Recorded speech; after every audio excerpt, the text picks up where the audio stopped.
Bismillahirrahmanirrahim. Assalamualaikum warahmatullahi wabarakatuh. Selamat pagi, salam sejahtera bagi kita semua.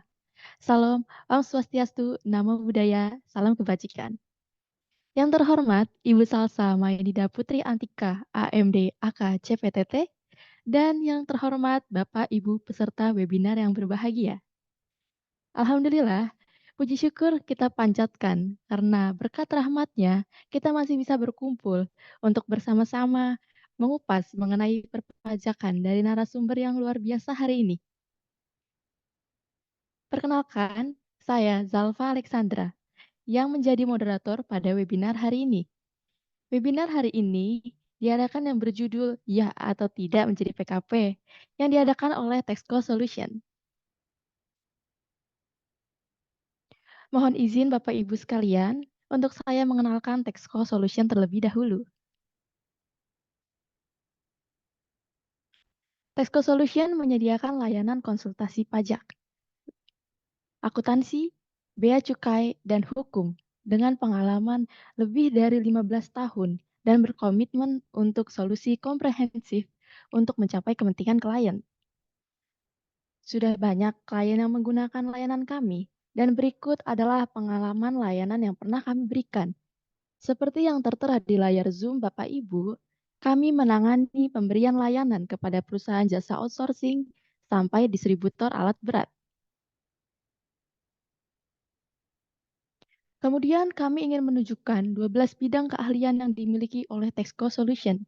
Di antaranya adalah kepatuhan pajak, pemeriksaan pajak, restitusi pajak, keberatan pajak, banding dan gugatan pajak, peninjauan kembali, dan memorandum peninjauan kembali, review laporan keuangan, pelayanan akuntansi, perpajakan ekspatriat, perhitungan gaji, hukum bisnis, dan pajak bea cukai. Selanjutnya, izinkan saya memperkenalkan narasumber saya pada hari ini. Beliau adalah Ibu Salsa Mainida Putri Antika, AMD, AK, CPTT, seorang ahli pajak dan akuntansi yang memiliki sertifikat ACCA. Mari kita dengarkan presentasi dari narasumber kita hari ini. Apabila Bapak Ibu sudah memiliki pertanyaan, pada saat narasumber melakukan presentasi, Bapak Ibu dapat mengajukan pertanyaan kepada pembicara melalui fitur Q&A dan pertanyaan akan dijawab pada akhir sesi. Tanpa berlama-lama lagi, untuk Ibu Salsa dipersilahkan menyampaikan materi.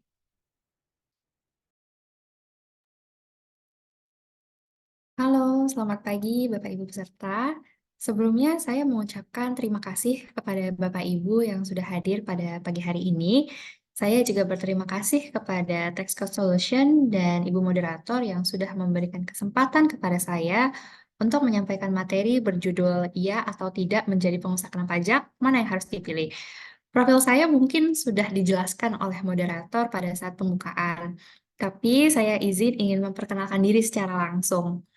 Perkenalkan, saya Salsabila Mainida yang akan membawakan materi pada hari ini.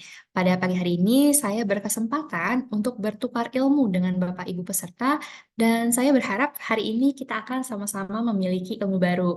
Dan hal itu diawali dengan mengetahui tujuan pembahasan kita hari ini. Tujuan pembahasan kita ada 5. Di sini diharapkan kita sama-sama mengerti tentang yang pertama, pengertian pengusaha kena pajak. Jadi bukan hanya sekedar PKP itu apa sih? PKP itu pengusaha kena pajak. Sebetulnya itu tidak salah Bapak Ibu sekalian. Tapi yang diharapkan adalah kita dapat mendefinisikan kembali apa itu pengusaha kena pajak. Yang kedua, persyaratan pengusaha kena pajak. Karena pengusaha kena pajak itu adalah salah satu privilege yang bisa dimiliki oleh seorang pengusaha. Yang ketiga, mengerti hak dan kewajiban. Dalam hal ini, ketika pengusaha itu sudah dikukuhkan menjadi pengusaha kena pajak, pengusaha harus mengerti bahwa sebelum kita mendapatkan hak, maka harus menjalankan kewajiban terlebih dahulu. Yang keempat, mengetahui kelebihan dan kekurangan menjadi pengusaha kena pajak. Hal ini dikarenakan ada kondisi yang membuat pengusaha bisa memilih untuk menjadi PKP atau tidak. Yang terakhir yaitu yang kelima, Mengetahui cara mengajukan menjadi pengusaha kena pajak. Pengertian pengusaha kena pajak menurut undang-undang adalah pengusaha yang melakukan penyerahan barang kena pajak dan atau penyerahan jasa kena pajak yang dikenai pajak berdasarkan Undang-Undang Nomor 8 Tahun 1983 tentang pajak pertambahan nilai barang dan jasa dan pajak penjualan atas barang mewah sebagaimana telah berapa kali diubah terakhir dengan Undang-Undang Nomor 42 Tahun 2009. Nah, bagaimana penjelasan konsep dari pengertian ini? Kita lihat pada slide berikutnya.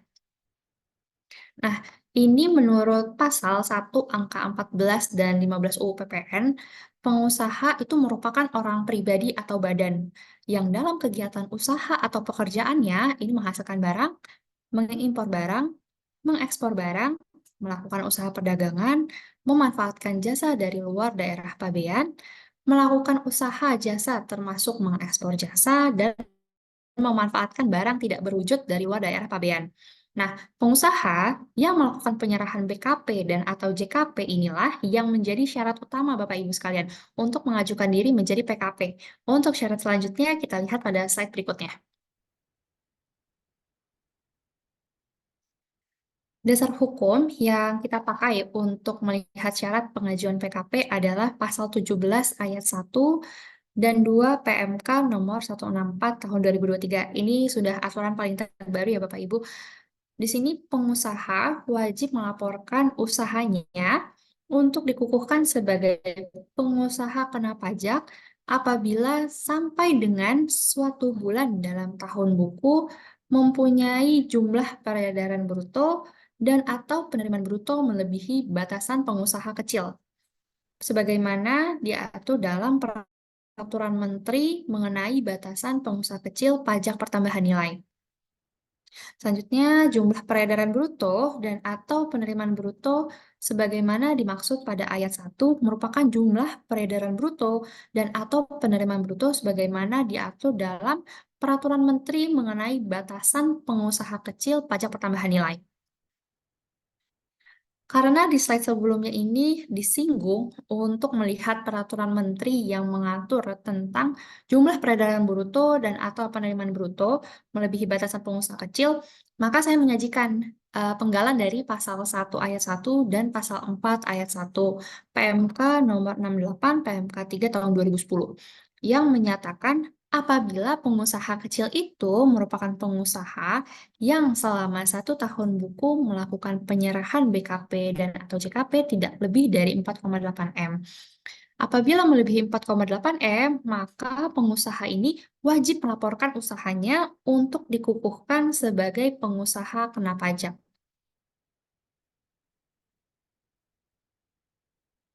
Lalu, kapan batas waktu mengajukan PKP?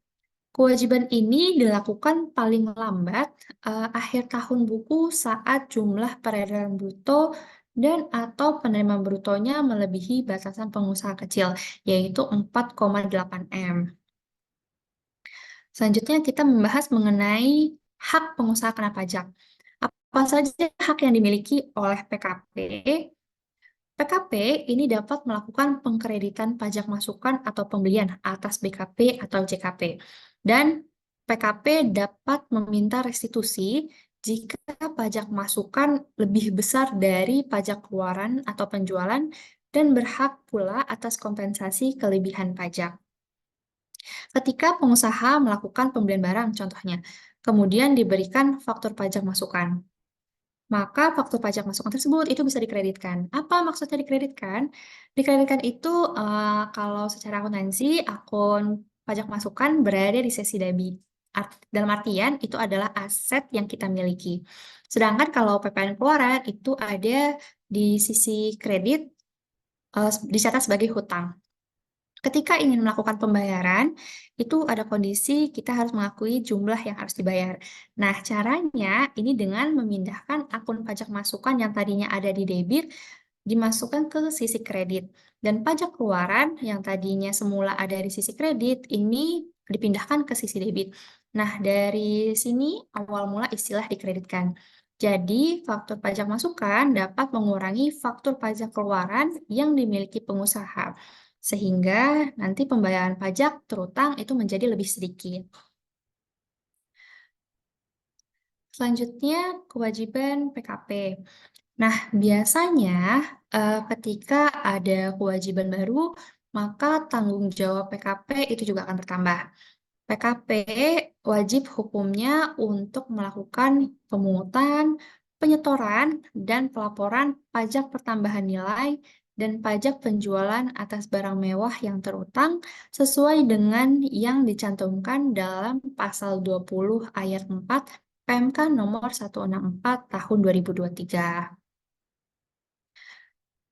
Nah, saya menyajikan ilustrasi kewajiban pelaporan sebagai contoh seperti ini.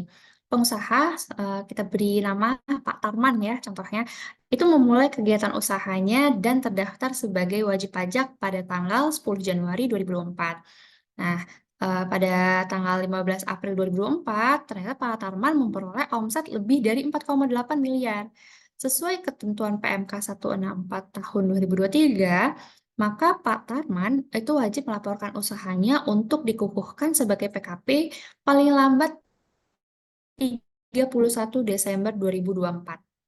Pak Tarman sudah harus mulai memungut, menyetor, dan melapor PPN sejak 1 Januari 2025, sesuai dengan surat pengukuhan pengusaha kena pajaknya. Nah, tapi di sini ada tapinya, Pak Tarman ini boleh memilih ya. Pak Tarman boleh memilih masa pajak mulai dikukuhkan sebagai PKP. Maksudnya apa? Semisalnya seperti ini. Pada surat permohonan, Pak Tarman ini memilih masa Oktober untuk dikukuhkan sebagai PKP. Kantor pajak ini akan menerbitkan surat pengukuhan PKP tertanggal 1 Oktober 2024 dan Pak Tarman melaksanakan kewajiban pemungutan PPN mulai masa tersebut. Lalu bagaimana ketika kita di surat permohonan itu kita tidak menyantumkan kapan kita ingin dikukuhkan sebagai pengusaha kena pajak?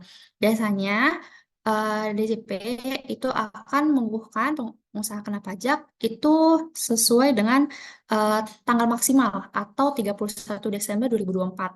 Jadi seperti yang contoh tadi, Pak Tarman itu mulai memungut, menyetor, dan melapor PPN-nya itu sejak 1 Januari 2025. Seperti itu. Selanjutnya, di sini ada istilah pengukuhan secara jabatan. Maksudnya itu digambarkan dengan kondisi apabila diperoleh data dan atau informasi yang menunjukkan adanya kewajiban melaporkan usaha tidak dipenuhi pengusaha, maka Dirjen Pajak dapat melakukan pengukuhan PKP secara jabatan.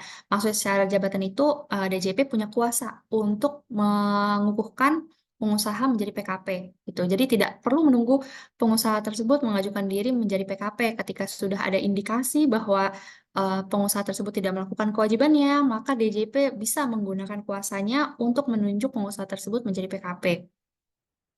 Dan selanjutnya itu Dirjen Pajak dapat menerbitkan SKP dan atau STP untuk masa pajak sebelum pengusaha dikukuhkan secara jabatan, terhitung sejak saat jumlah peredaran bruto dan atau penerimaan brutonya melebihi 4,8 M.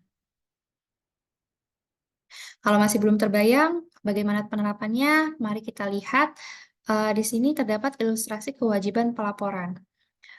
Sebagai contoh lagi misalnya ya, untuk yang tadi pengukuhan secara jabatan. Pak Tarman ini memperoleh omset lebih dari 4,8 M pada April 2024. Tapi sampai tanggal 31 Desember 2024 gitu ya, batas maksimal pelaporan usaha itu Pak Tarman belum melaporkan usahanya, berarti kan mangkir jadi dari kewajibannya gitu ya. Akhirnya DJP melakukan pengukuhan secara jabatan pada Februari 2025 dan berhak menerbitkan STP dan atau SKP untuk masa pajak sebelum pengusaha dikukuhkan secara jabatan, jadi sebelum masa Februari. Selanjutnya, nah ketika pengusaha sudah tidak memenuhi syarat menjadi PKP, apa yang harus dilakukan? Pengusaha ini bisa melakukan pencabutan status pengusaha kena pajak dengan dasar hukum Peraturan Direktur Jenderal Pajak Nomor Per 2 PJ 2018 dan Peraturan Menteri Keuangan Pasal 11 ayat 1 dan 2. Ada beberapa alasan yang biasanya menjadi dasar PKP mencabut statusnya, yaitu kondisi ketika. Pertama, PKP BUT atau bentuk usaha tetap yang telah menghentikan kegiatan usahanya di Indonesia hasil sensus pajak nasional. Kemudian PKP orang pribadi yang dinyatakan telah meninggal dunia. Kemudian PKP yang pemusatan tempat terutang PPN-nya di tempat lain. PKP yang berpindah alamat tempat tinggal, kemudian wilayah kinerja kerja PKPP lainnya. PKP yang jumlah peredaran usaha atau pendapatannya dalam setahun tidak melebihi batas dari jumlah peredaran usaha dan pendapatan untuk pengusaha kecil serta tidak memilih untuk dikukuhkan sebagai PKP. Ini adalah kondisi di mana pengusaha tadinya boleh ya memilih untuk menjadi PKP atau tidak sebelum melebihi batasan pengusaha kecil atau 4,8 M. PKP selain perseroan terbatas dengan status tidak aktif atau dalam arti kata lain non efektif hingga secara nyata menunjukkan tidak adanya kegiatan usaha. Kemudian yang terakhir adalah hasil dari konfirmasi pihak lapangan atau pengawasan setelah pengukuhan PKP hasil kegiatan lain yang dilakukan oleh DJP.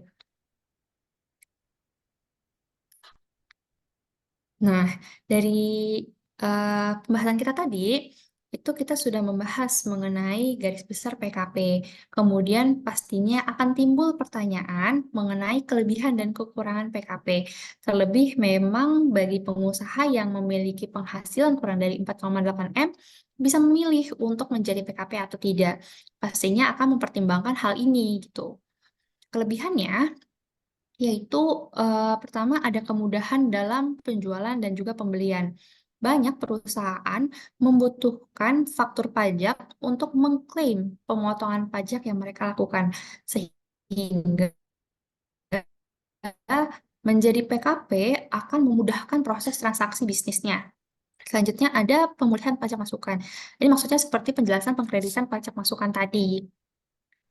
Kemudian citra baik perusahaan. Status PKP ini memberikan kesan yang lebih profesional kepada pelanggan dan juga calon ataupun mitra bisnis karena bisa dinilai mempunyai komitmen terhadap peraturan pemerintah. Yang terakhir adalah perluasan pasar potensial pengusaha ini dapat berpartisipasi dalam tender atau penawaran bisnis besar.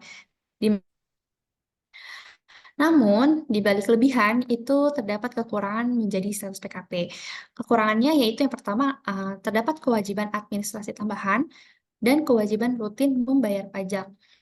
Pengusaha ini harus membuat faktur pajak, kemudian membayar pajak terutang. Kedua, terdapat sanksi administrasi keterlambatan. Walaupun semuanya terdapat sanksi keterlambatan, tapi kalau untuk sanksi keterlambatan melaporkan SPT PPN, nominalnya berbeda, lebih besar, yaitu 500.000. Karena SPT masa lainnya itu hanya 100.000, tetapi khusus untuk SPT masa PPN, nominalnya 500.000. Jadi memang status PKP ini memberikan tanggung jawab lebih besar kepada pengusaha. Selanjutnya ada ketergantungan sistem perpajakan. Jadi ketika terdapat perubahan aturan perpajakan, pengusaha perlu mengikuti dan menyesuaikan dengan perubahan tersebut. Nah, untuk menghindari atau mengurangi beban akibat kekurangan menjadi status PKP, beberapa perusahaan memakai jasa kami, Taxpa Solution, dan kami juga akan melindungi klien kami dari potensi akibat kekurangan yang disebutkan tadi. Nah, selanjutnya kita masuk kepada pembahasan alur permohonan pengukuhan dan aktivasi akun PKP. Ada 3 langkah, yaitu pertama, permohonan pengukuhan PKP. Keputusan pengukuhan ini paling lambat diterbitkan 1 hari sejak berkas diterima lengkap dan benar. Kemudian yang kedua, pengajuan aktivasi akun PKP. DJP harus melakukan survei terlebih dahulu untuk memverifikasi pengajuan aktivasi akun PKP. Dan keputusannya diberikan paling lambat itu 10 hari kerja. Terakhir yaitu permintaan sertifikat elektronik. Nanti sertifikat elektronik ini bisa di-download melalui web Enova. Selanjutnya, kemudian saya mempunyai daftar dokumen yang diperlukan untuk melakukan permohonan pengukuhan pengusaha kena pajak. Checklist ini saya dapatkan saat saya mengajukan permohonan di salah satu KPP. Perlu dihimbau juga Bapak Ibu sekalian bahwa peraturan setiap KPP ini bisa berbeda. Namun checklist ini tetap bisa dijadikan acuan atau gambaran kurang lebihnya. Jadi di sini terdapat dokumen formulir pengukuhan PKP plus lampiran data pengurus perusahaan, formulir aktivasi akun PKP, kemudian formulir permintaan sertifikat elektronik, surat pernyataan melakukan kegiatan usaha bermaterai, dan ini harus diketik, fotokopi akta pendirian, fotokopi NUB atau SIUP, kemudian status kantor. Di sini juga ada pilihannya. Kalau misalnya Bapak Ibu itu melakukan sewa atau sewa virtual, itu harus melampirkan surat perjanjian sewa. Kalaupun sewa virtual, maka harus melampirkan SPPKP si pemberi sewa. Yang kedua, pemilik pribadi atau buktinya berupa bukti kepemilikan. Sedangkan kalau status kantornya itu pinjam pakai, itu harus membuktikan bahwa terdapat surat perjanjian pinjam pakai bermaterai. Selanjutnya terdapat lapor SPT 2 tahun terakhir dan tidak ada tunggakan pajak. Kemudian surat kuasa bermaterai apabila dikuasakan dan fotokopi KTP yang penerima kuasa. Dan yang terakhir soft file swafoto seluruh pengurus memegang KTP dan NPWP pribadi. Formulir pengukuhan PKP, kemudian aktivasi akun PKP, dan permintaan sertifikat elektronik, ini bisa dilakukan dalam satu kali permohonan sekaligus. Pada poin 8, itu kan ada lapor SPT 2 tahun terakhir, dan tidak ada tunggakan pajak. Kemarin saya sempat menanyakan kepada petugas KPP bahwa ini bisa dibuktikan dengan adanya surat keterangan fiskal yang dapat diunduh di website DJP online.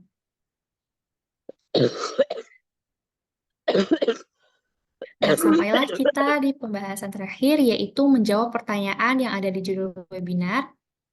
Ya atau tidak menjadi pengusaha kena pajak, mana yang harus dipilih? Untuk menjawab pertanyaan ini, pengusaha harus kembali lagi melihat kondisi usahanya. Bagi pengusaha kecil yang memiliki peredaran bruto kurang dari 4,8 M, bisa memilih untuk dikukuhkan atau tidak untuk menjadi PKP, tergantung dari situasi dan kondisi. Tapi, bagi pengusaha yang memiliki peredaran bruto lebih dari 4,8 M, maka bukan lagi tersedia pilihan ya atau tidak, tapi sudah pasti atau wajib menjadi pengusaha kena pajak. Baik, sekian sudah selesai pemaparan materinya. Apabila Bapak Ibu memiliki pertanyaan, boleh mengajukan pertanyaan kepada saya melalui fitur Q&A. Selagi menunggu pertanyaan Bapak Ibu, saya serahkan kembali kepada moderator. Wah, terima kasih atas presentasi yang sangat informatif, Ibu Salsa. Kita semua jadi menambah ilmu nih dan wawasan baru berkat pembahasan yang mencakup materi hari ini. Ya atau tidak sih menjadi PKP?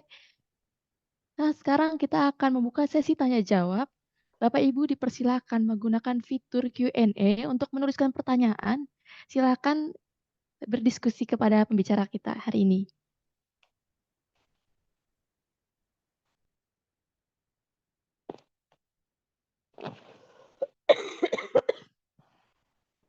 Baik, saya lihat memang sudah ada beberapa pertanyaan yang masuk. Saya akan mulai menjawab satu persatu. Yang pertama itu ada dari Pak Daru. Saya punya pengalaman mengajukan PKP, tapi ditolak karena SKF tidak dapat dicetak. Itu bagaimana ya? Eh, Kalau SKF ya Pandaru itu tidak bisa dicetak, bisa jadi karena memang masih punya utang pajak atau belum lapor pajak biasanya. Nah, untuk detailnya bisa tanyakan ke KPP terdaftar atau bisa meminta kami untuk mengurus masalah tersebut ke KPP terdaftar. Kemudian pertanyaan dari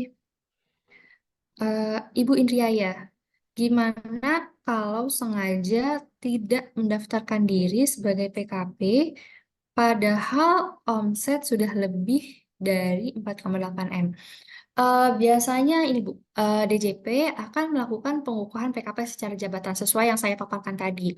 Dan DJP itu berhak menerbitkan STP atau SKP untuk masa pajak sebelum dikukuhkan secara jabatan.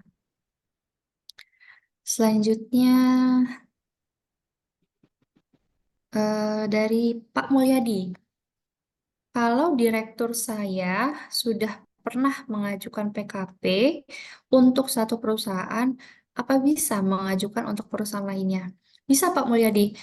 Saya juga pernah mengajukan PKP untuk dua perusahaan dengan direktur atau pengurus perusahaan yang sama, dan itu tidak ada masalah sama sekali, Pak. Jadi bisa ya jawabannya.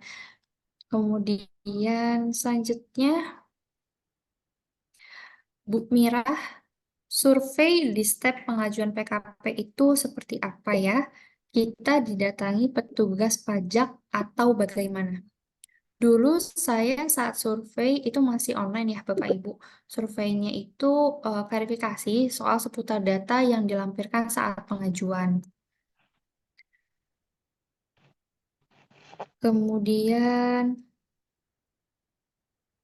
dari Ibu Gita, jika perusahaan sudah beromset lebih dari 4,8 M per tahun, oke, jadi sudah mencapai 4,8 M ya dalam satu tahun buku selama lebih dari 2 tahun, tetapi baru mendaftarkan diri sekarang. Apakah akan ditagih pajak untuk sebelum dikukuhkan tersebut? Iya, Bu. Itu akan ditagih karena sesuai dengan penjelasan saya tadi. Jadi DJP itu berhak untuk menerbitkan STP atau SKP untuk masa pajak sebelum dikukuhkan. Selanjutnya ada pertanyaan dari Pak Rama. Kalau usaha saya masuk kategori pengusaha kecil, oke, berarti kurang dari 4,8 M ya, Pak. Apakah lebih baik usaha saya didaftarkan PKP? Pengusaha kecil itu tidak harus, Pak, mendaftarkan PKP, tapi pengusaha kecil yang berkeinginan untuk mendaftar dipersilahkan untuk mendaftar PKP. Kebanyakan perusahaan kecil yang ingin mendaftar itu emang memiliki niat agar bisa mengikuti proyek lelang tender.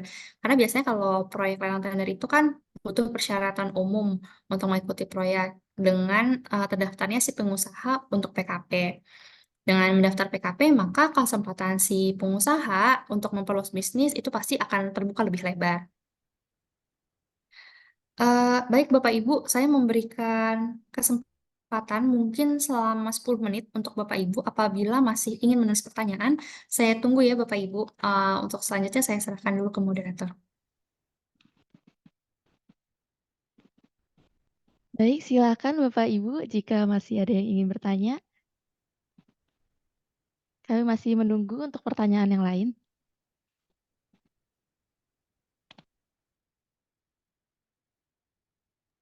Nah, ternyata ada pertanyaan lagi yang masuk ya. Ya, sambil menunggu yang lainnya, silakan yang ingin bertanya, silakan dituliskan di kolom Q&A ya.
Silakan Bapak Ibu, jika ada yang masih mau bertanya, silakan dituliskan di kolom Q&A ya.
Hmm,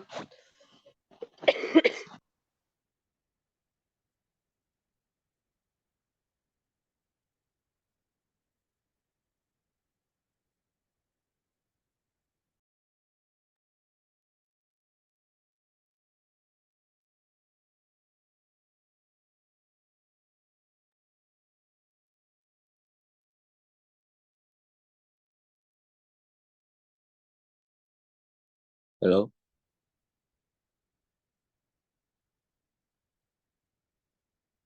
siang semuanya.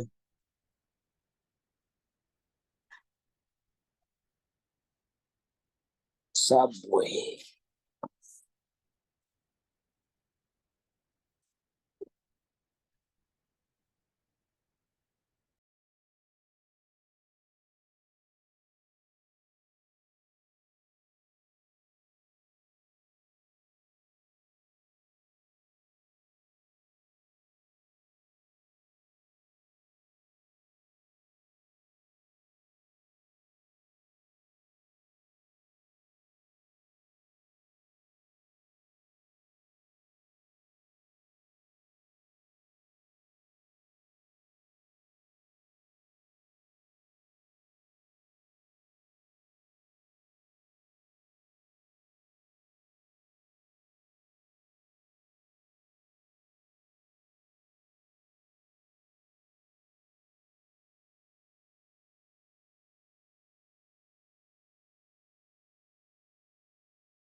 Baik, terima kasih sudah menunggu. Berarti silakan Ibu Salsa untuk menjawab pertanyaan yang sudah masuk. Dipersilakan. Baik, tadi saya sudah melihat beberapa pertanyaan yang masuk, dan tadi ada pertanyaan lanjutan dari Ibu Gita. Pajak atas apa saja yang akan ditagih mundur sebelum pengukuhan PKP tersebut? Dan apakah ada perhitungan tambahan denda atas pajak-pajak tersebut? Ketika Ibu sudah mencapai omset 4,8 M, maka sudah wajib melakukan pemungutan, penyetoran, dan pelaporan PPN atau pajak pertambahan nilai dan pajak penjualan atas barang mewah. Kalau Ibu melewatkan kewajiban tersebut, maka akan dikenakan sanksi administrasi atas keterlambatan menerbitkan faktur pajak dan ditagih PPN sebesar 11% dikalikan dengan selisih dari omset. Contohnya seperti ini. Misalkan omset Ibu memang sudah lebih dari 4,8 M, katakanlah 5,8 M. Itu berarti kan Ibu sudah wajib untuk melakukan pemungutan, penyetoran, dan pelaporan PPN.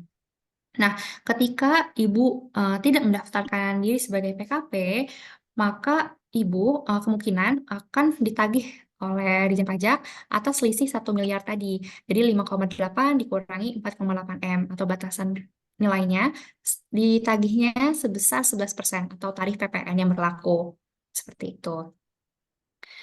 Kemudian di sini ada pertanyaan lagi dari Ibu Kasih.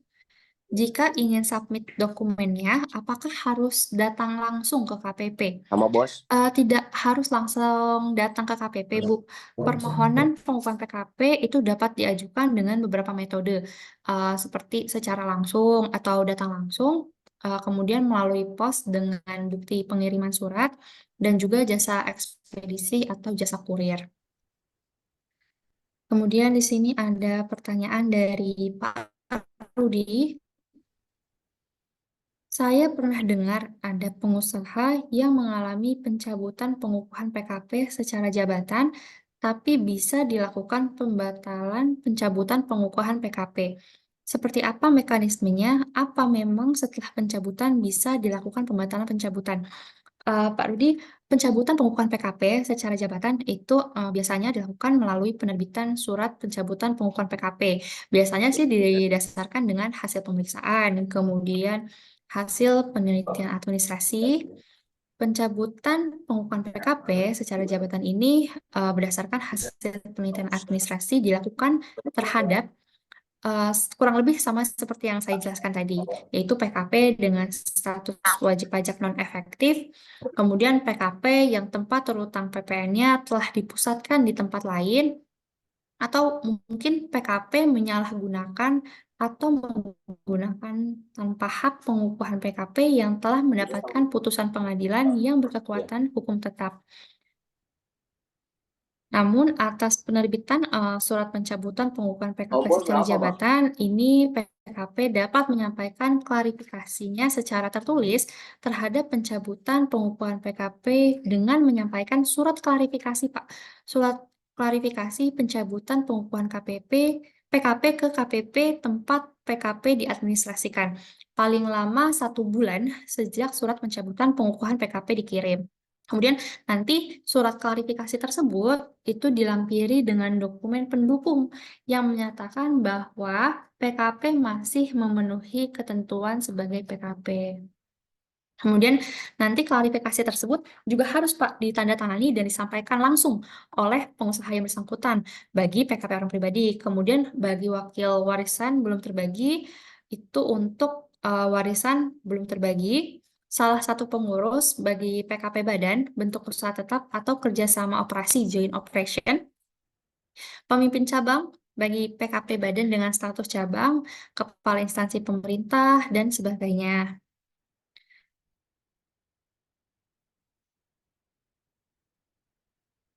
Kemudian di sini ada pertanyaan dari Pak Santoso. Bagaimana syarat pencabutan bagi PKP berisiko rendah? Baik, Pak Santoso. Keputusan penetapan pengusaha kena pajak berisiko rendah ini mulai berlaku sejak tanggal ditetapkan hingga dilakukan pencabutan penetapan oleh DJP. Adapun pencabutan keputusan penetapan PKP berisiko rendah ini dilakukan dalam hal PKP yang pertama, semisalnya dilakukan pemeriksaan bukti permulaan atau penyidikan tindak pidana perpajakan. Kemudian dipidana karena telah melakukan tindak pidana perpajakan berdasar putusan pengadilan yang sudah mempunyai kekuatan hukum tetap atau mungkin memang tidak memenuhi ketentuan lagi. Tapi jangan khawatir, Pak. Kalau pengusaha kena pajak atau PKP yang sudah dicabut penetapannya sebagai pengusaha kena pajak berisiko rendah, ini tetap masih bisa mengajukan kembali permohonan penetapannya. Kemudian di sini ada pertanyaan dari Bapak Latif. Seandainya saya sudah mengirimkan dokumen persyaratan ke KPP, nanti saya akan mendapat tanda terima atau hanya menunggu sampai dikabari saja? Baik Pak Latif, jika sudah melakukan submit dokumen, biasanya nanti Bapak akan mendapatkan bukti penerimaan surat Pak, yang warnanya kuning ya. Nanti bisa ditanya secara berkala ke KPP, bisa melalui WA atau telepon atau kontak lain ya yang dicantumkan biasanya di sosial media JJP atau KPP terdaftar. Nanti Bapak bisa hubungi tentang update penelitian dokumennya sudah selesai atau belum. Kalau sudah selesai, nanti diinformasikan juga dokumennya itu bisa diambil kapan. Ketika melakukan pengambilan surat, nanti Bapak bisa menyertakan BPS-nya, Pak. Jadi ditukar gitu, BPS dengan dokumen hasil penelitiannya. Kemudian, mungkin ini pertanyaan terakhir Bapak Ibu, dari Bu Ayu. Surat kuasa yang dimaksud di dokumen permohonan itu maksudnya seperti apa ya, Bu? Baik Bu Ayu, jadi begini Bu, surat kuasa bermaterai yang ada di checklist dokumen permohonan pengukuhan PKP itu apabila dikuasakan dalam artian yang mengajukan bukan pengurus, misalnya pengurus meminta stafnya untuk mengurus administrasi submit dokumen. Nah, surat kuasa itu dibutuhkan sebagai dokumen yang menyatakan staf tersebut mewakili pengurus memenuhi hak dan atau kewajiban perpajakannya. Tapi kalau untuk survei permohonan PKP gitu ya, dan juga permohonan lainnya, itu tidak bisa diwakili ya Bapak Ibu, biasanya harus langsung dengan pengurusnya. Baik Bapak Ibu, saya mohon maaf apabila terdapat pertanyaan yang belum sempat terjawab karena banyak yang pertanyaan masuk. Jadi mungkin saya hanya sampling saja. Bapak Ibu juga dapat mengajukan pertanyaan kepada nomor WhatsApp kami dan berkonsultasi langsung dengan kami. Saya mohon maaf apabila terdapat kesalahan dalam penyampaian saya serahkan kembali kepada moderator. Baik, terima kasih atas pertanyaan dari Bapak Ibu. Materi hari ini sangat menarik ya, banyak pertanyaan sekarang. Izin menyimpulkan materi hari ini, kita sudah mengetahui nih persyaratan menjadi PKP, mengerti hak dan kewajibannya, pencabutan PKP, mengetahui kelebihan dan kekurangan menjadi PKP, serta cara pengajuan menjadi PKP. Semoga dapat menambah wawasan kita semua dan kita dapat mempertimbangkan nih, ya atau tidak sih menjadi PKP. Baik, setelah sesi tanya jawab, akhirnya kita tiba di akhir acara webinar hari ini. Terima kasih kepada Ibu Salsa serta Bapak Ibu peserta atas kontribusi dan partisipasinya. Apabila berkenan, Bapak Ibu dapat mengisi survei yang telah kami munculkan di layar Zoom. Kami memberikan waktu 3 menit untuk Bapak Ibu mengisi survei yang tampil di layar Zoom Bapak Ibu. Kami sangat menghargai waktu yang Bapak Ibu habiskan bersama kami. Harap tetap terhubung dengan kami untuk acara-acara webinar dan informasi terkini di masa mendatang. Jangan lupa mengikuti media sosial kami, di antaranya ada Instagram, Facebook, dan TikTok kami @texco_solution, dan YouTube kami @texco_solution. Bapak Ibu juga dapat menghubungi kami di nomor WhatsApp 08121 1132 800. Semoga kami bisa bekerja sama dengan Bapak Ibu sekalian. Kami juga senang hati membantu Bapak Ibu untuk menemukan solusi atas segala masalah perpajakan dan hukum. Kami pamit undur diri. Wassalamualaikum warahmatullahi wabarakatuh.